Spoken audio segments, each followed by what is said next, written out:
Hello नमस्कार साथियों, स्वागत है आप सभी का शालू आर्ट क्लास में। कैसे हैं आप सभी लोग? उम्मीद है सभी बढ़िया होंगे। जो लोग चैनल पर नए हैं सब्सक्राइब करके बेल आइकन दबा दें।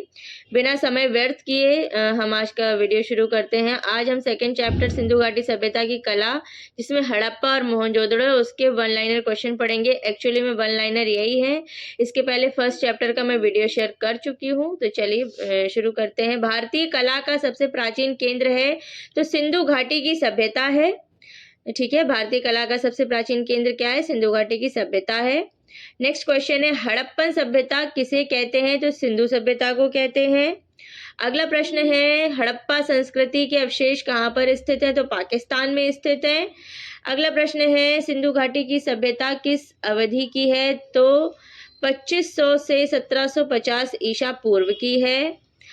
नेक्स्ट क्वेश्चन है, सिंधु घाटी की सभ्यता के उत्खनन से संबंधित पुरातात्विक हैं तो राखालदास बनर्जी हैं। अगला प्रश्न है, हड़प्पा सभ्यता प्रसिद्ध है, ईंटों के उपयोग के लिए प्रसिद्ध है वो।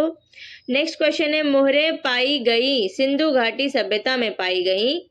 अगला प्रश्न है, सिंधु घाटी में प्राप्त मोहरें बनी हैं तो मिट्टी की बनी है। अगला प्रश्न है, मोहनजोदड़ो और हड़प्पा में पाई गई सीलें किस माध्यम में बनाई गई हैं? तो टेराकोटा माध्यम में बनाई गई हैं। अगला प्रश्न है, दो पहिए वाली कांसे की 3 बैलगाड़ियां किस सभ्यता में प्राप्त हुई? तो सिंधु सभ्यता में प्राप्त हुई। अगला प्रश्न है, सिंधु घाटी सभ्यता में चित्र अवशेष ज्यादातर किस रूप में प्राप्त होते हैं? तो बर्तन के रूप में प्राप्त होते हैं। नेक्स्ट क्वेश्चन है, मिट्टी के बर्तनों का आविष्कार किस काल में हुआ? तो सिंधु काल में हुआ, सिंधु सभ्यता काल में हुआ। अगला प्रश्न है, सिंधवासी किस वृक्ष की पूजा करते थे? तो पीपल के वृक्ष की पूजा करते थे। नेक्स्ट क्वेश्चन है, सैंधव सभ्यता में प्राप्त पूर्ण परिपक्व प्रमाणिक कितने स्थलों को नगरों की संज्ञा दी जा सकती है? तो 2 को दी जा सकती है। अब हड़प्पा के बारे में पढ़ेंगे। हड़प्पा का संबंध है तो इंडस वैली से है।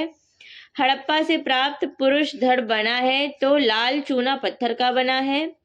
अगला प्रश्न है, हड़प्पा सभ्यता का हिस्सा है तो सार्वजनिक स्नानागार, पकी हुई ईंट का उपयोग तथा डाकयार्ड या नौका घाट।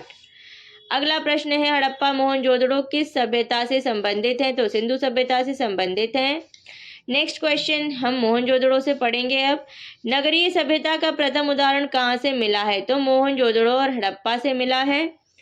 अगला प्रश्न है, सैंधव सभ्यता का प्रसिद्ध स्नानागार कहाँ से मिला है? तो मोहनजोदड़ो से मिला है। मोहनजोदड़ो से प्राप्त मातृका देवी की मूर्ति का माध्यम क्या है? तो टेराकोटा है। अगला प्रश्न है, ईंटों से निर्मित विशाल स्नानागार कहाँ पाया गया है? तो मोहनजोदड़ो में पाया गया है। अगला प्रश्न है, बैल की प्रसिद्ध आकृति मोहनजोदड़ो में किस रूप में मिली है? तो टेराकोटा शिल्प में मिली है। अगला प्रश्न है, नाव को टिकरे पर उल्लिखित चित्र प्राप्त हुआ है? तो मोहनजोदड़ो से प्राप्त हुआ है। नेक्स्ट क्वेश्चन है, पशु आकृति युक्त मोहरें कहाँ पाई गई हैं? तो मोहनजोदड़ो में पाई गई हैं। अगला प्रश्न है, मोहनजोदड़ो स्नानागार के पूर्व दिशा में स्थित स्तूप का निर्माण किस काल में किया गया था? तो कुषाण काल में किया गया था। दुशाला ओढ़े योगी की मूर्ति किस खुदाई से प्राप्त हुई? तो मोहनजोदड़ो की खुदाई से प्राप्त हुई। प्रारंभिक नृत्यांगना मूर्ति कहाँ से प्राप्त हुई? तो मोहनजोदड़ो से प्राप्त हुई। नाचती हुई लड़की और दाढ़ी वाले सिर कौन सी प्रसिद्ध सिंधु घाटी कला के अवशेष हैं? तो मोहनजोदड़ो के हैं। मोहनजोदड़ो से प्राप्त नर्तकी की मूर्ति किस माध्यम में बनी? तो धातु माध्यम से बनी। प्रथम धातु निर्मित नर्तकी की मूर्ति है तो मोहनजोदड़ो से। मोहनजोदड़ो में प्राप्त नर्तकी प्रतिमा किस धातु की बनी है? तो कांसा धातु की बनी है। अगला प्रश्न है, मोहनजोदड़ो अवधि की प्रसिद्ध नृत्य करती लड़की की मूर्ति है तो कांसा की है। प्रथम कांस्य प्रतिमा किसकी है? तो नृत्यांगना की है। मोहनजोदड़ो की नर्तकी किस तकनीक में कास्ट की गई? तो ढोकरा कास्टिंग में कास्ट की गई। इसके कुछ अन्य प्रश्न भी पढ़ लेते हैं। हड़प्पा सभ्यता के स्थल लोथल और धोलावीरा स्थित हैं तो भारत में स्थित है। लोथल स्थित है तो लोथल भारत में स्थित है। हड़प्पा संस्कृति का नगर था तो कौन कौन से थे? लोथल, कालीबंगा व बनावली।